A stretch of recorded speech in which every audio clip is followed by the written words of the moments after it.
Di malam itu, Lola mempersiapkan makanan untuk sang suami yang akan pulang bekerja. Lola dengan penuh ketekunan memasak sup katak kesukaan sang suami tercinta. Tak berselang lama, Supri telah sampai di rumah dan disambut dengan penuh kehangatan oleh Lola. Lola pun mengajak Supri untuk langsung makan sup katak kesukaannya yang masih panas. Mereka pun makan bersama, melahap dengan penuh kenikmatan. Sambil berbincang-bincang, Supri memberikan cerita yang saat ini benar-benar membebani pikirannya, di mana pendapatannya yang saat ini merosot, sehingga membuatnya kesulitan membayar cicilan rumah mereka. Mendengar hal itu, hati Lola pun terenyuh. Dia merasakan apa yang dirasakan oleh suaminya saat ini. Lola beranjak dari tempat duduknya dan menghampiri Supri. Dia pun memperlihatkan sebuah lowongan pekerjaan di bagian pengantaran barang. Lola pun meminta izin kepada Supri bahwa dia ingin bekerja di tempat itu agar sedikit mengurangi beban Supri. Supri dengan berat hati mengizinkan Lola, istri tercintanya, bekerja di tempat itu. Keesokan harinya, Lola menemui pemilik pabrik itu untuk melamar bekerja di tempat itu. Semula sang pemilik meragukan Lola bekerja di tempat itu karena melihat Lola seorang wanita. Namun dengan penuh keyakinan dan kecentilan, Lola meyakinkan sang pemilik, sehingga sang pemilik menerimanya bekerja di tempat itu.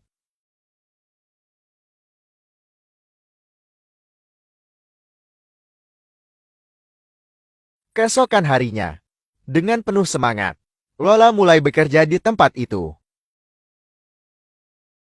Sang pemilik memperkenalkan kepada Lola lelaki bernama Tono, yang merupakan partner kerja Lola di tempat itu. Lola dan Tono mulai bekerja sama mengangkat barang-barang di atas mobil. Namun pergerakan Lola yang sedikit lambat membuat Tono memarahinya. Lola pun mempercepat langkahnya di tengah omelan mulut Tono terhadapnya. Barang terakhir pun telah dia angkat di atas mobil. Lola mencoba beristirahat sejenak untuk menghilangkan letih pada dirinya. Melihat hal itu, Tono sang penguasa kegelapan kembali memarahinya. Lola memberanikan diri melawan amarah Tono terhadapnya. Dan pertengkaran mulut pun terjadi antara Lola dan Tono. Tono yang merasa senior di tempat itu tidak sedikit pun mau mengalah kepada Lolo, seorang wanita.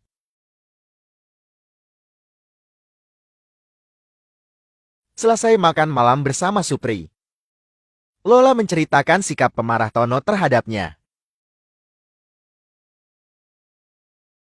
Namun Supri mencoba menenangkan Lola agar sedikit bersabar menghadapi Tono, yang merupakan senior di tempat itu.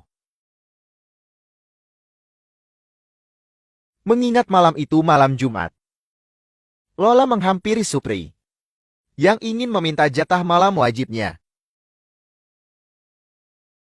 Namun Supri malah meninggalkan Lola, tidak mempedulikan sukma birahi Lola yang sudah menyala. Lola hanya bisa bersabar melihat kepekaan sang suami terhadapnya. Keesokan harinya, Lola memulai aktivitas di tempat dia bekerja. Lola terlihat mengangkat barang, disambut oleh Tono yang berada di atas mobil.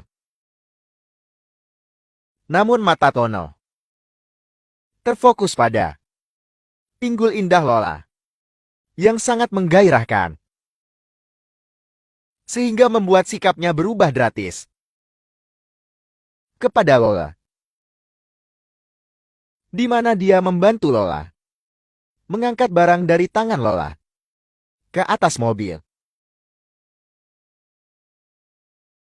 Sontak membuat Lola sedikit merasa senang melihat perubahan sikap Tono kepadanya.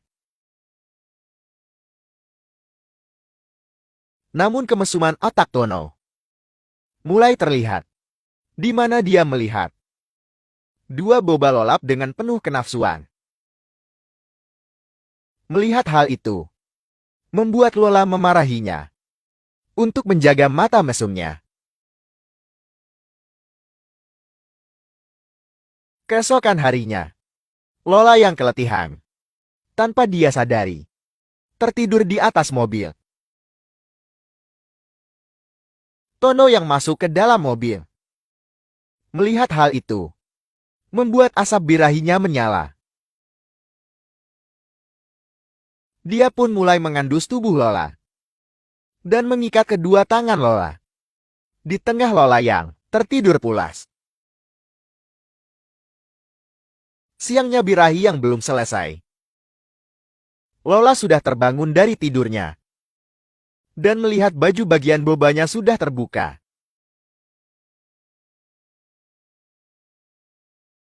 Belum puas dengan hasrat birahinya, Tono memaksa Lola untuk bercocok tanam di rumahnya. Lola mencoba melawan. Namun apalah daya, Tono bagaikan singa yang sedang kelaparan. Dengan buasnya, merajai tubuh Lola dengan penuh kebrutalan. Lola hanya bisa pasrah. Ancaman yang menakutkan dari Tono membuatnya merelakan tubuhnya dinikmati oleh Tono. Sejak kejadian itu, Tono dengan bebas merajai tubuh Lola. Namun Tono menikahi Lola, dan mereka pun dengan bebas melakukan kenikmatan sebagai suami istri.